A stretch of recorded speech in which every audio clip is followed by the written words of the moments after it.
Hello, welcome back to Swindon Junction. It's been a long time in trying to get a video up. I do have to apologise for that. There's been other things going on in my life, sort of thing, so I've taken a little bit of a break. I'm back up here now, though, so I thought I'd do just a quick video just to see how things have been going and future improvements. So as you can see, the original maintenance area is pretty much the same. It's been cleared out a little bit, a few additions added.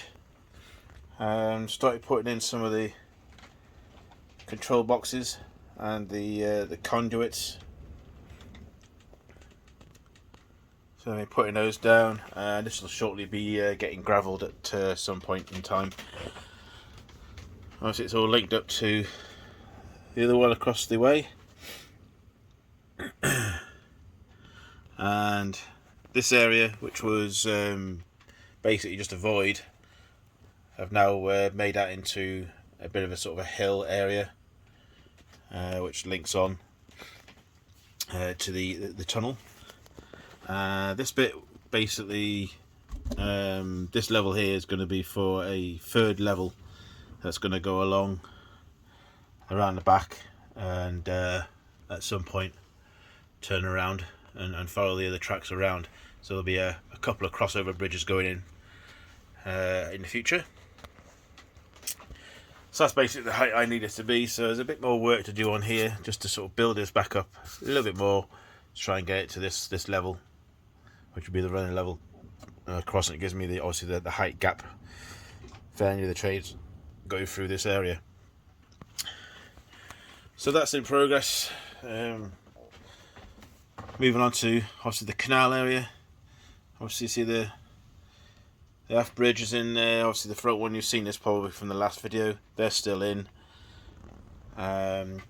Canal's had a bit of a makeover, put a bit of a grassy area in. These are like a plastic injection mould,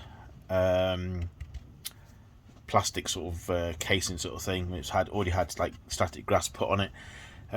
They were left over from years ago sort of thing, so I thought rather than bin them, I'll put them to use. So we've cut out a little bit of a section there, and put one in, and then basically covered it in round with some sculptor mould and some plaster Paris rock. It just needs to be completed with a bit more colouring, and just to sort of make a decision on whether I'm going to bring this down from the main sort of board to what used to be the lift-up table. This is basically how I used to get access into the loft. At present, I've decided to lock this in place because I was getting so much problems with the track raising or lowering or shifting, and again over there I was constantly having to sort of do repairs and adjustments and everything else, and it was just getting time consuming. So for now I've locked this in place, just for ease really, so I can actually maintain the track where it is. I don't have to do anything too harsh with it, and the trains can obviously run. Moving over to the scrap area, you may have seen, I may have put a video up last year where I was doing this corrugated sheeting for the fencing. That's obviously in place, a bit of static, finished off the border wall, brick wall. A couple of little bits I just need to finish off. And obviously on the other side, of the track side, excuse me, done exactly the same again. And this is basically just corrugated plastic, the plastic sheets you can buy. And all I've done is basically cut them into segments, put them onto a backing frame, and then basically used a mixture of some paints that I had and some weathering powder. So the rust you see is actually weathering powder that's been dropped onto the paint as it was drying, and then when it was getting to that tacky sort of stage, just sort of brushed it around, so it gives that effect of an old sort of worn fencing. I tried using the paper stuff. You can buy that from online shops sort of thing. It's think it's Scales Model Scenics or something like that. But I just thought that the paper stuff, even though it looked good, it didn't really stand out. It wasn't sort of like giving me that sort of realism that I wanted for an old type fencing, sort of corrugated sort of steel sheets. So this is what I've done. There's plenty of other ideas out there. I've seen people use tin foil, and they've compressed the tin foil onto some sort of corrugated sheet that they had. That works just as well. I've seen from other modelers. So it's basically whatever you've got and whatever you feel you need to do. So this is basically going to be a scrap area. We've got one old class 37, I think, 37 there, or DS, whatever that number is. That's quite an old number, isn't it? But that's basically going to be used as a scrap. I'm going to start getting that weathered up at some point. And then basically move a bit further along. We'll get some buildings in on the corners, and then we'll finish off this area a bit more sculpted mould as a base, and then model in some scenics. So we've also got this building here, the old Points building. That's sort of halfway done. I need to install a couple of LED lights inside there, weather it up a little bit, put the windows in. Not sure if that's going to remain there. I'm not sure at the moment. I can't think of anyone else where to put it at present, so we'll see how that goes. That'll probably stay there for a bit. Not much else happening on this side really. I've got a couple of seat point motors to go in. What I've done with them is basically I've wired them all up, and I've wired them to a chop block, and then the chop block will get wired in underneath, and all the associated wiring that'll go to that to power that up will get connected into the chop block. Just find it easier that way, that if any one of these fail, I can simply just undo the two screws that hold the seat onto the underside of the board, undo the screws, and then that whole unit will come out like that one is there, and just replace. It's just an easier process for me to manage. So moving on then, there's not too much happened here really. The building was in a bit of state of disrepair. Some of the plastic and the paper sort of coatings were coming off, so I had to re-glue some of those. There is plans to obviously try and get this finished. I know I keep saying it, but I've had so many little things going on here that I tend to get distracted quite easily. So, but there is plans to get this moving now and get it finished. It has got some lighting in there, so it does look quite good when it's lit up at night and I turn the main light off. As you can see, I've got the Class 800. This was the new buy for Christmas. Sorry, not Christmas. Birthday. Last summer. So I've got one set for now. There's no sound on it at the moment. I am in the process of probably getting those chips in the next sort of few months, sort of thing. Put that in, but it does run extremely well, really good.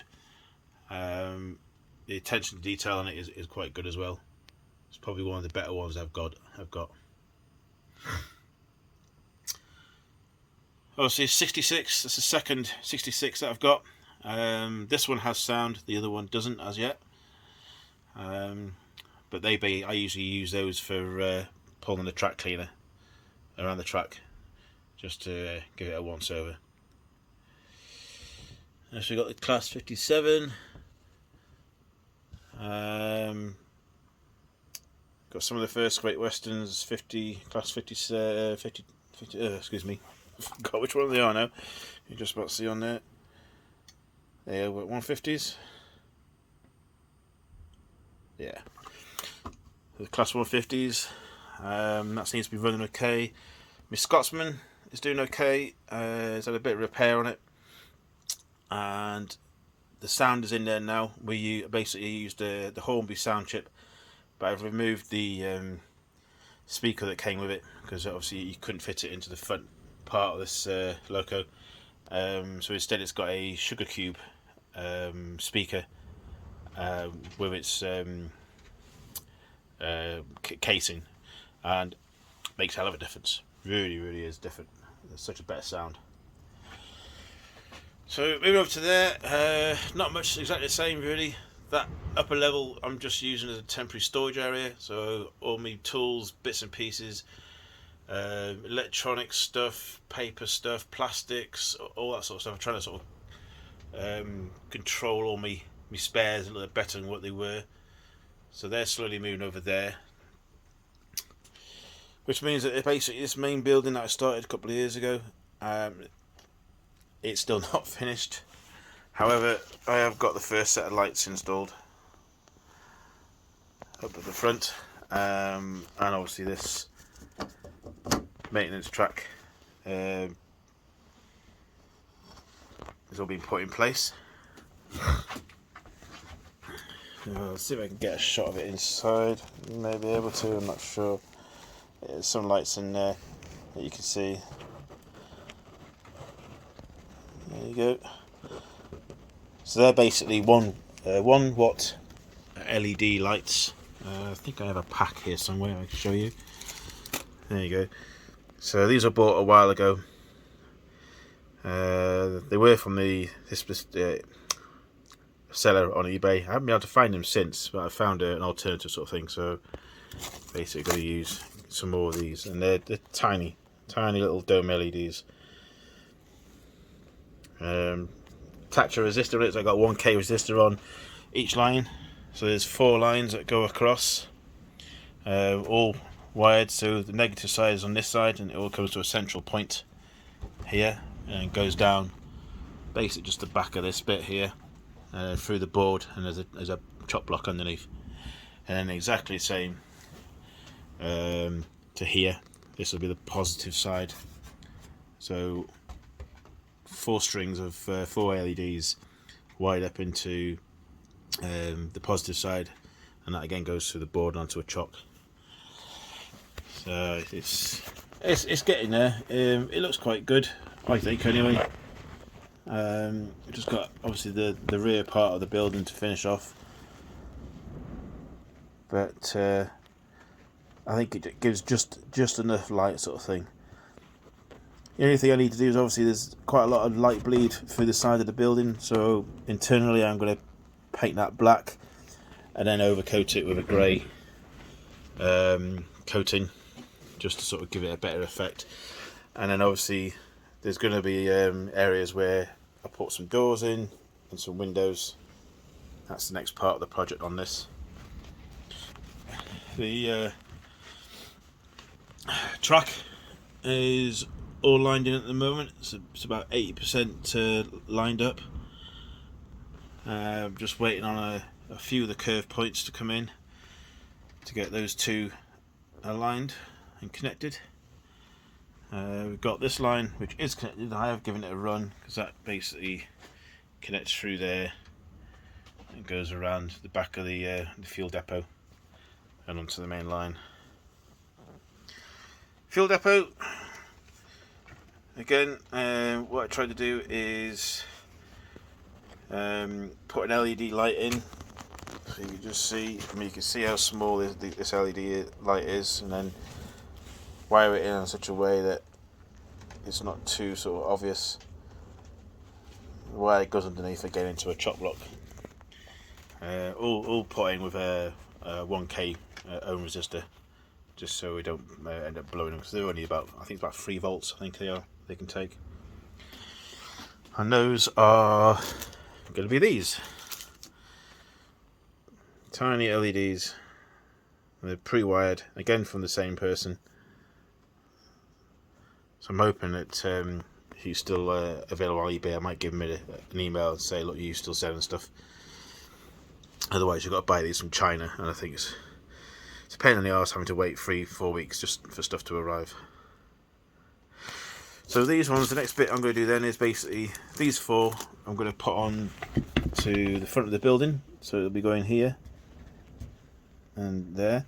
So essentially, like this one had, what I did a couple of years ago, it'll have the same LEDs fitted over, just to give that obviously impression, you know, it's a lighted building sort of thing.